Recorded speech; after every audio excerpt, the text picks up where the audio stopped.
4នេះផងនេះ6 pi អញ្ចឹងវាស្មើនឹង4 បាក់តូយ៉ែល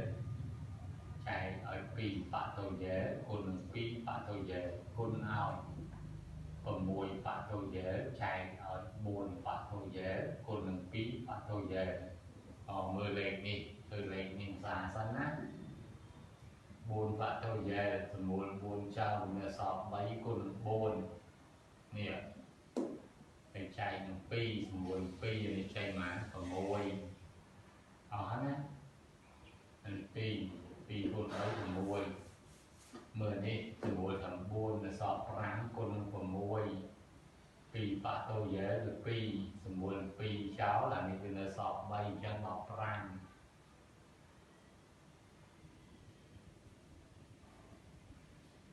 គុណ15ដល់ពេលឲ្យ n នៃគេ3នៃ c 3នៃ c វាស្មើនឹង nc ចែកឲ្យ ns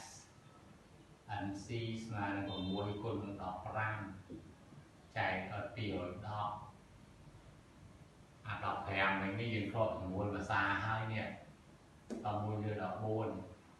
អញ្ចឹងស្មើនឹង6លើ10ណានេះ6លើ14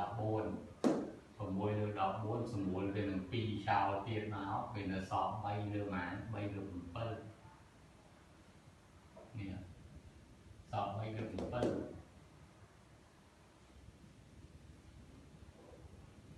សម្រួល2ដូចនេះមានន័យថាប្រូបាន2នៃ a ស្មើ1លើ210 2នៃ 3 ស្មើនឹង1លើ14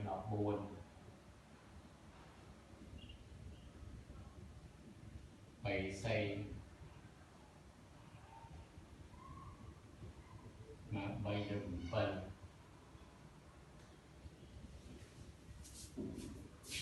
អស់ហើយលំហាត់ដល់